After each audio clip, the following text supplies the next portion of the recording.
Ineffa's getting a rerun at the start of Luna IV, and a lot of people are going to be pulling her now with him skipping her back in 5.8. I don't blame them, people wanted to save the characters from the new region because we didn't know the release order. If you have the Primo gems, I strongly advise picking her up now though. Here are some teams just to give you some ideas. I'm sure you've seen by now, but just in case you haven't, Columbina and Ineffa is going to be the strongest off-field pair in the game. Ineffa was already strong for her off-field damage, sustain and elemental mastery buff, but adding Columbina to the mix is different gravy. She's going to deal big off-field damage too, she's going to make the damage from Lunar Charge trigger more often, and she's going to make its hits harder. As if all this isn't enough, the new artifact set's going to push Ineffa's damage even higher.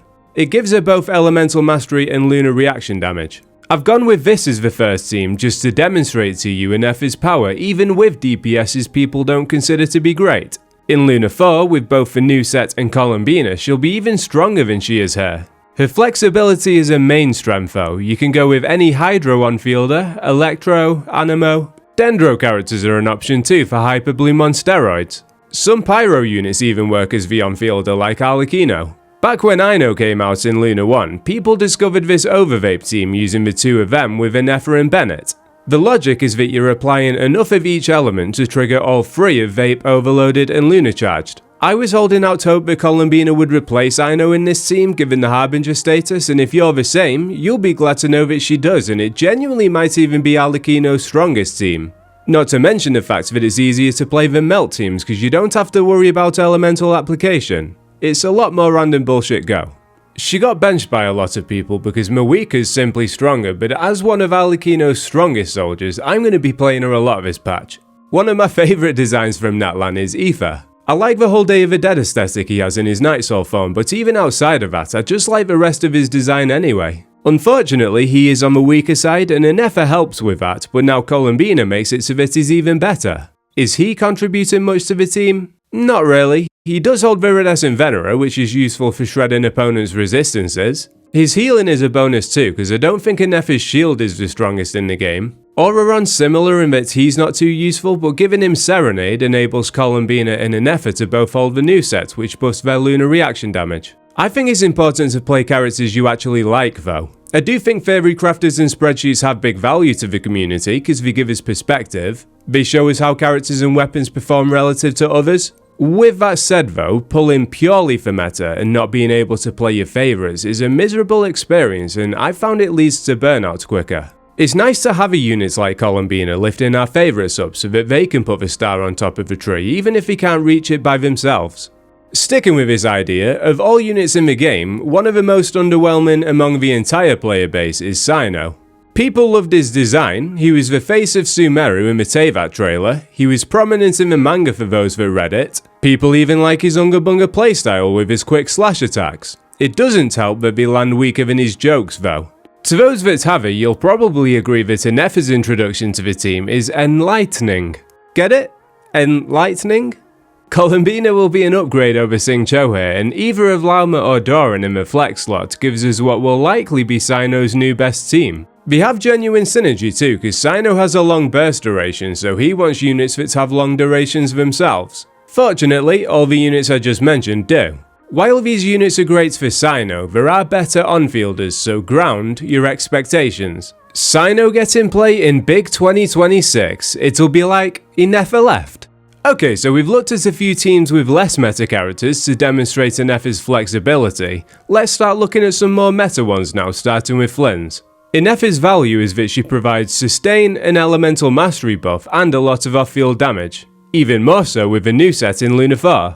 Ino's great for Hydro application in a fixed AoE, but outside of that, she's only given Flynn's 80 elemental mastery and 15% lunar charge damage. Columbina instead is given 7% lunar charge damage, but she's given each Thundercloud strike the chance to deal another instance of damage while also dealing a bunch of damage herself. Her skill follows you too, so it's not as circle impact as Ino. Some theory crafters are saying that Flynn's is one of the best, if not the best DPS in the game now. With all the doom posting back when Flynn's was leaked, I think it's nice for Flynn's mains to have that win.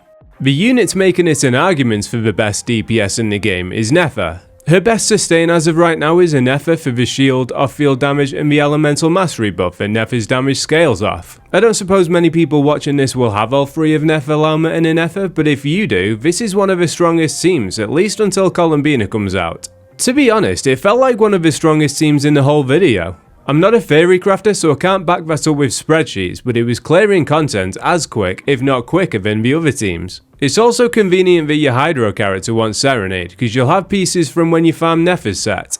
With new Valette getting a rerun and a new skin, hideous as it might be, let's have a look at him with Ineffa. Prior to 5.1, people running with Farina, Kazuha and Zhongli. Xiaolonen in 5.1 replaced the comfort of Zhongli's shield with healing, big buffs and even more resistance shred. C0 in 5.3 gave us a bit of that interruption to resistance back while still retaining the scroll buff as well as her own resistance shred. Escoffia in 5.6 gave us another source of damage, healing and her resistance shred. Ineffa doesn't have the shred, but she does have big off-field damage, putting this team up there with his best. The shield has value too for providing him with some much needed resistance to interruption. For those that prefer to invest horizontally, collecting more characters as opposed to keeping their roster small and obtaining constellations, Ineffa is going to be a solid addition to your new Valette teams. Let's hope she doesn't see his ugly new skin though, because with her being a mage, she might throw him away with the rest of the trash. Sticking with new Valette, but switching it up a bit, we have what's probably Lauma's strongest team in the game outside of Neffa teams. As someone that skipped Neffa and prefers pulling support, I'm happy with this team and it's probably the only new Valette team stronger than the last one we looked at. Flower of Paradise Lost is currently the best set for a Neffa in this team. With the new sets being so strong though, you can probably just keep that on her so you don't have to swap to your Flower of Paradise Lost pieces. Now imagine this team with Columbina instead of Farina. Columbina sends enemies to the moon, new Valette blasts them with his cannon, Lauma takes a stinking day shit on their heads, and Ineffa brushes them away. Ineffa having a vacuum on her arm is fitting because it means you can play with other characters this suck like Barbara. All jokes aside, while Barbara definitely isn't one of the strongest characters in the game, she is a character we all get for free early on. If you're a newer player trying to build a team, and you'll be glad to know you can play them with Fischl and Sing Cho. Barbara on-field spamming normal attacks while holding the craftable weapon Hakushin Ring to buff a team's Electro and Hydro damage is going to be a solid team, just maybe not one for the hardest endgame content. If you want to take that team up a gear, then Kokomi's another character to use with Ineffa. Mono Hydro's always been one of my favourite teams in the game, but there's a flexibility to it in that you can drop a unit and put in a flex to fit whichever meta the game's currently running with. When she first came out, people weren't too happy about her, but there's a strong argument that she's aged better than any of the 2.x units. I do want to point out that Kokomi can't crit, so she won't be contributing much to the Lunar Charge damage, but she still has value to the team. I'm a big fan of Nilou as a DPS, so I try and use her whenever possible, and Ineffa is one of the best enablers. Basically, you press Nilou's skill and you're faced with an option. Press the skill a few more times to turn her into a Bloom support, or press normals to give a Hydro infusion on her normals and make her a DPS. When she launched in 3.1, no one used the DPS side of her kit, because even though we had Yelan and Kazuha, we didn't have many good sustain options for her. She scales off HP so can't use Bennett, and when Farina replaced Yelan, it meant Zhongli was less viable because he didn't heal to counter Farina's bleed. Xiaolonen changed that and gave us our first genuinely strong Nilou DPS team. Escoffia paired with C0 gave us our second, Ineffa gave us our third with Lunar Charge teams, and Columbina is going to make it even stronger when she drops. Mulan is another Hydro DPS that appreciates another team archetype. For a long time, she was only used in vape teams, and while they are her best teams, Escoffia gave her another option. Just like with Nilou, Ineffa gives her a third archetype for Lunar Charge teams. There are two big drawbacks of running Mualani in vape teams, despite it being a best archetype. Firstly, other Hydro units can remove the Pyro Aura. Let's say you run Farina for example, she removes the Pyro Aura and now Mualani doesn't vape. It's a shame because you want the Hydro Resonance for the extra HP that Mualani's damage scales off. It puts you in a situation where you have to choose one or the other. Secondly, triggering 4-piece scroll can be awkward in vape teams.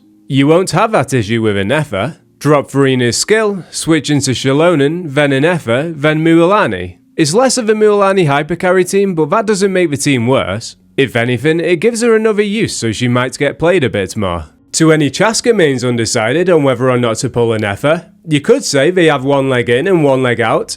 Get it? You'll be glad to know that they work together. You could use the tried and tested combo of Farina and Bennett. The elemental mastery buff from Ineffa will be useful for Chaska here because she's going to be triggering a bunch of different reactions. For those that don't like being restricted to a circle though, dropping Bennett for a Scoffia isn't anywhere near as punishing as you might think. I get the logic in that a Scoffia only wants Hydro or Cryo units and this team has 2 units that don't fit that requirement, but she's such a good unit that it doesn't even matter. To be honest, I think Chaska is one of the most underrated units in the game, and one of the only things holding her back is more options for teammates, but Ineffa's got her covered there. Columbina gives us another option in Luna IV too. There was a point when Alhaitham was considered one of the best DPSs in the game, and even though he's not top tier anymore, he's still strong. Ineffa makes it so that he's even stronger. I recommend going double Hydro because you have to remember it's a Lunar charged team. We want Hydro and Electro on the enemy, but too much Dendro will wipe it. This team's going to have a bit of everything with Quicken, Lunar charged and Hyper Bloom, as well as 4 different damage dealers, so it'll probably see Alhaitham get played a bit more. Xingqiu out for Columbina would be even stronger. Given a lot of you probably chose Mizuki as your free 5-star for anniversary, I thought I'd include her just in case you were looking for a way to get some use out of her. She's not meta, never has been, never will be, but this team's strong enough for most content in the game. I've gone with Farina for Hydro. I'm sure you don't need me to tell you who else you could consider next patch. The last slot is a flex though, where you can just throw in whoever you like. For a score out of 10, I'd give Ineffa a 9. As you've just seen, she provides meta characters with flexibility and options and brings less meta characters closer to the meta. I'm going to drop videos for Varka and Lowen once the leaks come out, and team showcases for Columbina with and without other Nodcry 5-stars when she goes live. Subscribe to the channel if you're interested in them. Don't forget to join the Discord where you can tag me with any questions, and take it easy.